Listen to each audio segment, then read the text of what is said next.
Hi, I'm here with my Rhode Island Red rooster. He's not very happy with me. I wrapped him in his house so he can't flap his wings and injure himself.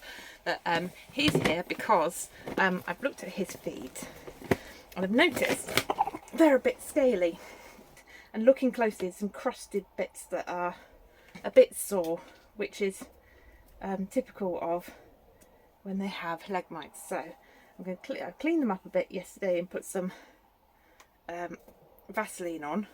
I'm sure the dirt seems to have stuck to today, but he's quite sore. He's lost some scales on his legs. It's quite a good sign that he has got scaly leg mite. Yeah, he's lost some scales on both legs, and they're raised. The ones that he does have left are raised. Now this is because he was a completely 100% free range, go wherever he wanted rooster. He miraculously came and had some, yes, all the scales are lifted and you can feel them lifted, and he miraculously was just stood by the farmer having some food, and he just bent down and picked him up quickly and couldn't believe his luck, so popped him in a basket for me really quickly. He's in a smaller pen now, so it's easy for me to wrangle him. But the treatment for scaly leg mite is just petroleum jelly, lots of it, and just smother all of the scales with it. What that does is smother the leg mites, and then they die off. It takes a little while and you have to be persistent with it, and eventually the old scales will get renewed with new ones and they'll be smooth and the way they should be, and there'll be no more leg mites. When they live wild and they're out and about and ranging, they will pick these things up. What's going on with your foot there?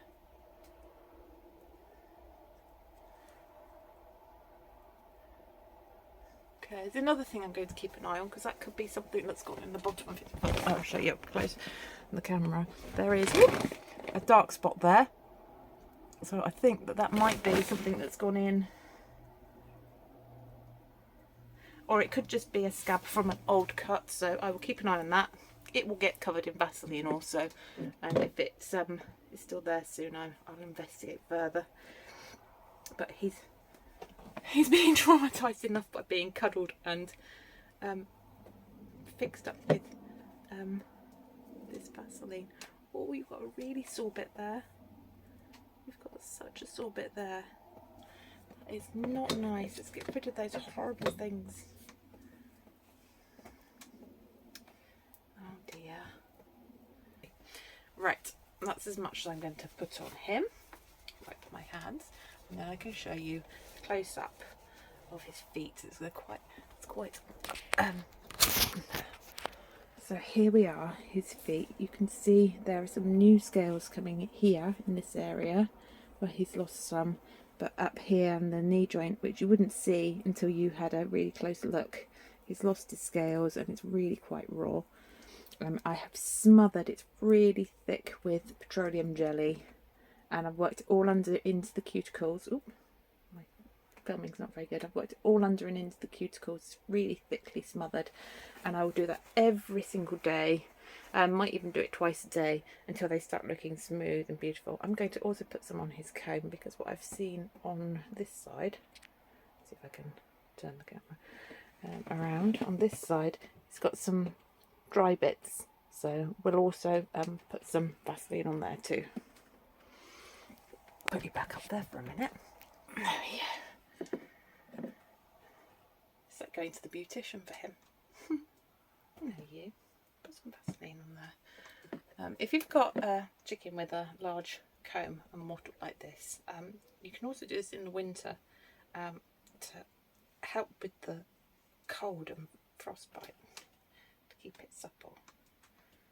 Yeah, you are a handsome chappy. But typically chickens and roosters that have very large combs and mottles, it's best, then they aren't very cold tolerant. They are susceptible to getting frostbite on the ends because it's not feathered. So if you are in a very cold area in the winter, and you either house your chickens indoors over the winter on the very coldest days, or look for a variety that don't have such a large comb and wattle, and coat them in Vaseline. There. You are a handsome chappy and you are very well behaved. What a gentleman. He's going to go back into his run now.